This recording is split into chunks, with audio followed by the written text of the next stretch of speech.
풀어보도록 할게요. 자, 그 다음에 이제 소금물 문제도 이제 해봐야 되겠죠. 그죠? 그래서, 두 그릇에 이만큼의 소금물이 있는데 항상 어때요? 같은 양의 소금물을 덜어내서 바꿨더니 농도가 똑같아졌대요. 이때 덜어낸 소금물의 양을. 자, 소금물 문제는요, 여러분들 포인트가 뭐냐면은 결국은 소금의 양이 포인트입니다. 아시겠습니까? 소금물 문제에서는 소금의 양이 정말 중요한 키워드가 돼요. 이 소금, 녹아있는 소금의 양은 어떻게 구할 수 있을까요? 이것은 전체 소금물의 양에다가 곱하기 100분의 퍼센트 농도를 딱 곱해주면 되는 거죠. 실제로 녹아있는 소금의 양은. 그럼 볼까요? 여기는 소금을 200g에 8%니까 어떻게 해요? 200 곱하기 100분의 8하니까 여기는 소금 16g 있어. 여기는 소금 어떻게 돼요? 소금 300g. 100g에 12%니까 12g이니까 어떻게 돼요? 36g이 있는 거 아닙니까? 그죠? 그래서 여기서 소금물을 똑같이 빼서 교환을 했어요. 그러면 어쨌든 간에 교환을 하더라도 이 소금물 전체 양의 비는 변하지가 않죠. 200g, 300g 변하지 않잖아요. 그럼 잘 봐요. 자, 소금 전체는 어떻게 해요? 소금 토탈. 전체 여기 들어있는 소금 다 합하면은 52g이죠. 이 52g의 소금을 어떻게 분배하면 될까요? 결국은 농도가 같아졌다라는 거였죠. 농도가 같아졌다. 그러면 이거를 농도가 같게 분배를 하면 되는 거잖아요. 그러면 소금물의 양이 200g이고 이건 좀 더 많으니까 300g이니까 요거를 어떻게 된다? 2대 3의 비율로 쪼개서 소금물 사이즈로 쪼개가지고 나눠주면 되잖아요. 그쵸? 그러면 요건 어떻게 돼요? 5로 나누면 이게 2대 3이 5니까 5로 나누면 얼마? 10.4인가요? 그러니까 요거는 20.8g의 소금이 여기 들어있다는 얘기죠. 20.8g. 이렇게 들어있다는 이야기죠. 그죠? 자, 그러면 맨 처음에 여기가 16g이 있었는데 결국은 20.8g이 된 거예요. 그죠? 그러니까 소금이 어쨌든 4.8g이 늘어났다는 겁니다. 그죠? 4.8g이 늘어났다는 거죠. 그래서 이거를 근데 생각을 따지려면 좀 복잡해요. 왜냐면 여기에서 빠져나간 소금의 양이 이렇게 섞여져서 이렇게 가니까, 그러니까 소금이 결국은 나중에 그 농도가 같게 균형점을 이뤘을 때는 이렇게 된다는 걸 알겠는데, 결국 포인트는 중간에 얼만큼씩 덜어내느냐를 따지기 위해서는 좀 요 방법만 갖고는 조금 어려운 점이 있어요. 자, 그래서 요걸 이렇게 이제 해보면 될 것 같아요. 어떻게 하냐면, 자, 결국은 덜어낸 소금물의 양을 구했으니까 그것을 X라고 두고 시작을 합니다. 그러면 자, 여기가 좀 크다고 할게요. 여기 그릇 A, 그릇 B예요. 그러면 덜어낸 그 소금물 X를 덜어냈어요. 여기서 X를 덜어냈고 여기서 X를 덜어서 얘를 1로 얘를 1로 이렇게 한 거죠. 그럼 어떻게 돼요? 여기에 있는 소금의 양은 어떻게 돼요? 이 소금물이 X니까 여기에 들어있는 소금의 양은 100분의 8X가 되는 거죠. 그죠? 소금이 100분의 8X가 들어오는 거예요. 또 이쪽에서는 12%니까 어떻게 돼요? 이때는 소금이 100분의 12X만큼 소금이 들어오는 거예요. 그죠? 근데 반면에 소금이 얼마큼 빠져나가요? 이쪽에서는 이만큼이 빠져나갔으니까는. 그지? 그래서 결국은 100분의 8X만큼 소금이, 그러니까 자, 이게 넘어가면서 소금이 이만큼 빠지는데 이게 이만큼 오니까는 소금이 다시 이렇게 들어오는 거죠. 이해가 되셨습니까? 자, 그래서 요거를 갖고 하면 이제 할 수가 있죠. 그럼 요거 하면 어떻게 돼요? 이게 이제 100분의 4X가 되잖아요. 100분의 4X. 그죠? 결국은 이렇게 저렇게 했을 때. 그래서 아까 제가 말씀드렸잖아요. 자, 이렇게 되고, 아까 제가 말씀드렸다시피, 소금이 토탈 52g 있었는데, 2대3으로 나누면 어떻게 된다? 자, 아까 뭐라고 했죠? 52g을 5로 나누면, 20.8인가요? 여기가, 결국에는 이게 20.8g이 돼야 된다. 20.8. 그럼 요거를 자 풀어보면 되겠죠. 그러면 자 보세요. 100분의 4는 약분하면 25분의 1이죠. 25분의 1이니까 어떻게 해야 돼? 자, 소금이 요거는 그러니까는 20.8이 아니라 새로 증가 감소된 양이죠. 그러니까는 요 16g이 소금이 있었는데 20.8이 됐다는 건 무슨 소리예요? 4.8이 늘었다는 이야기죠. 그죠? 4.8이 늘었다는 이야기. 그러니까 요게 이제 4.8이 늘었다는 이야기예요. 그래서 정리. 따라서 요 x는 어떻게 됩니까? x는 여기 25분의 1 x가 4.8이니까 25를 양변에 똑같이 곱해보면 여기는 25 약분해서 x가 남고 여기는 4.8 곱하기 25 해주면 되겠죠. 항상 우리 이런 거 계산할 때 어떻게 합니까? 25는 100을 곱해서 4를 나눠도 돼요. 그러니까 얘를 여기다 100을 곱하세요. 480 만들고 그걸 4로 나눠도 괜찮죠?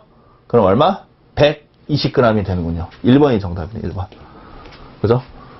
자, 조금 어렵게 느끼실 수 있겠는데 제가 그러니까는 조금 여기 있는 방법하고 약간은 좀 다르게 한번 해본 거예요. 우선 요것도 읽어는 보시는데 우선 그러니까 중요한 거는 소금을 따라서 가셔야 돼요. 소금의 양. 알겠죠? 맨 처음 여기 소금 얼마 들어있고 나중에 농도가 같아졌으니까는 소금 양의 반반 되는 게 아니죠. 이게 그릇의 크기가 다르잖아요. 여기는 200g 들어가 있고 300g 들어있는데 소금 양이 같겠습니까? 소금의 양의 비율이 2대 3이 되게 해야 되잖아요. 그것이 아까 20.8이니까는 처음 16g에서 4.8g이 더 늘어났다는 거. 그러니까 여기서 덜어내면서 소금이 빠져나갔고 여기서 들어오면서 소금이 또 들어왔잖아요. 그것이 결국은 늘어난 소금의 양 4.8이 된다. 요거를 잘 처리하시면 되겠습니다. 자, 그러면 조금 이제 여기 여러분은 해 보시고요. 다음 페이지를 보시면요. 이런 문제가 있어요. 19번 여러분들 보시면은 여기 이제 중복조합이라는 건데요. 이건 이제 참고로 그냥 포인트만 이야기하면요. 직원 8명이 있는데 4개 지역에 파견을 해요. 근데 아무도 파견되지 않은 지역이 없도록 한다. 이런 문제는 어떻게 푸냐면요. 우선은 우선은 4명을 우선은 여기다가 일단 임의로 배치를 해요. 일단 따로따로. 그러면은 남은 4명을 어떻게 하면 돼요? 이제 내 지역에 다 한 명씩 들어갔죠. 확정된 거잖아요. 그러면 이제 남은 4명을 어떻게 해야 된다? 자유롭게. 여러분들 아무렇게나 그냥 A, B, C, D 가세요. 가든지 말든지 가세요. 근데 어디론가 가세요 라는 거야. 그러니까는 4명이 일로 다 갈 수도 있고요. 이런 데 안 갈 수도 있고 자유롭게. 그리고 순서 상관없죠. B 갔다가 A 갔다 C 갔다 뭐 C, A, B 순서도 상관없습니다. 조합이고요. 그 다음에 중복이 가능합니다. 그래서 중복 조합이라는 거예요. 그래서 남은 4명의 지역이 4명이 4곳을 자유롭게 방문을 해주면 되는 거예요. 그래서 이게 4H4가 되는 건데요.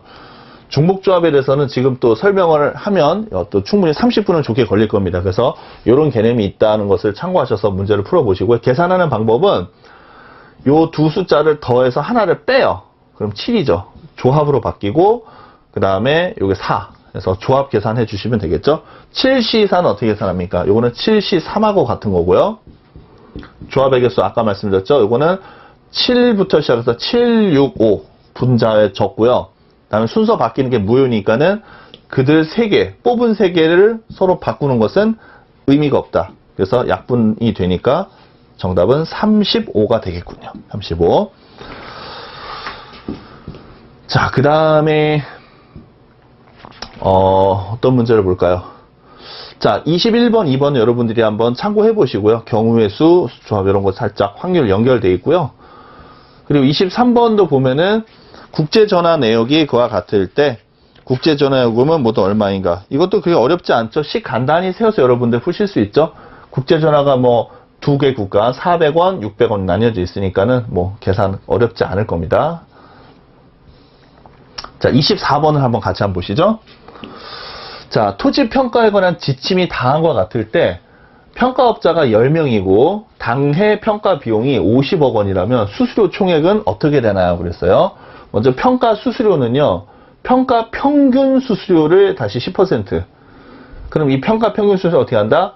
당해 사업의 평가 비용을 감정평가업자 수로 나눈 평균 수수료다. 평가업자가 10명이라고 그랬죠. 그럼 어떻게 돼? 평가 평균 수수료, 우선 이거부터 해야죠. 평가 평균 수수료, 이거부터 해야 돼요. 그것은 50억 원을 10명으로 나누니까 5억이 되는 거죠. 이게 5억. 그죠? 그리고 그것의 10분의 1이니까는 평가 수수료는 얼마? 5천만 원이 되는 거죠. 평가 수수료는 5천만 원. 자, 그럼 수수료 항목을 볼까요? 우선 기본 수수료 500만 원 있고요. 검토 수수료는 뭐다? 할인이 발행된 평가 수수료. 자, 할인이 뭐 있나 봐요. 그래서 수수료 할인. 평가 평균 수수료. 자, 이게 지금 어때요? 5천만 원 이상이죠. 5억이니까. 그죠? 평균자가 들어가고 안 들어가고 잘 헷갈리시면 안 돼요. 그럼 10%를 우선 할인합니다. 그럼 수수료를 할인하니까 어떻게 돼요? 그러니까 아까 평가 수수료가 5천만 원이었는데 이 5천만 원에서 20% 할인이 되니까는 4천만 원이 되는 거죠. 4천만 원. 자, 그래서 일단은 그 기본 수수료 500만 원에다가 할인 반영해서 4천만 원까지 더해주면은 되겠군요. 그죠? 그러면 정답은 4,500만 원 어렵지 않게 나오죠? 자, 이제 마지막 한 문제가 나왔습니다. 자, 이 문제 간단히 보면요. 자, 국가에서 지급하는 장학금 유형은 자격 조건을 갖춘 학생들 대상으로 지급이 되는데요. 자, 한 학기 6명에게 모두 최대 지원 금액이 지급돼서 총 지급액이 954만 원일 때 이걸 제가 끼워 맞추는 거예요. 소득권에 속한 학생 수에 대한 설명, 아닌 것은 그랬습니다. 그래서 그 6명을 더해가지고 요걸 만드는 거예요. 근데 이제 특징이 이런 거는 1의 자릿수를 잘 보세요. 지금 보니까는 지원 금액이 260만 원, 0으로 되니까 5 있는 거 4 있죠. 이게 4만 원으로 끝나니까 어떻게 돼요? 그러면은 여기 4단위로 끝나는 게 하나는 나오겠죠. 5구간이나 6구간 중에서 한 명이 나올 겁니다. 그죠? 한 명. 그 다음에 그러면 한번 생각을 해보세요. 어떻게 하냐면은 요거를 숫자가 될 수 있으면 큰 것부터 해보세요. 큰 거. 260만 원 받는 사람이 3명이 있다고 해봅시다. 전체가 6명이니까 3명. 그럼 요거 그럼 780이 되죠. 780. 그럼 남은 금액은 얼마예요? 남은 금액은 전체 총 954니까는 954에서 빼면 어떻게 돼요? 120에다가 174만 원. 이거를 3명이 쪼개 나눠 가져야 돼요. 그럼 아까 184는 하나 있어야 된다고 그랬죠. 근데 벌써 안 되죠. 그러니까 이거는 안 되는 거고요. 얼토당토한 거고. 그리고 260만 원이 2명이다. 자, 그럼 어떻게 돼요? 자, 260만 원이 2명. 그럼 이제 520만 원이죠. 그러면 남은 금액은 얼마? 전체 여기 954에서 빼니까는 434만 원이 돼야 됩니다. 자, 요게 이제 4명이 돼야 되는데 그 중에서 일단은 184만 하나 있죠. 그럼 어떻게 돼? 또 빼니까는 250만 원이 되나요? 그죠? 요게 몇 명이 돼? 이게 2명, 여기 2명, 여기 1명. 3명이 돼야 되잖아요. 3명. 그죠? 3명. 3명에서 250만 원 만들 수 있습니까? 못 만들죠? 3명에서. 왜냐면 184 하고 뭐 이거 둘 해도 안 되죠. 이게 방법이 없습니다. 그래서 결론은 뭐다? 260만 원이 가진 인원이 1명이라고 놓고서 이제 제가 한 것처럼 숫자 범위를 줄여 나가면서 해 보시면은 정답에 도달하실 수 있을 겁니다. 이렇게 푸시는 요령 아셨죠? 자, 그래서 지금 여기 있는 내용들을 제가 최대한 간략하게 제가 설명을 드렸는데도 고려하셔야 될 사항들도 많지만 우선은 조금 여러분들이 혼자 공부하셨을 때 이 교재에 있는 좀 내용보다는 좀 또 제가 좀 더 다른 방향으로 접근할 수 있는 팁이라든가 논점 이런 것들을 좀 충분히 설명드렸으니까는 반복해서 보시면서 연습을 해 나가시기를 바라겠습니다. 자, 이번 시간 고생하셨습니다. 감사합니다.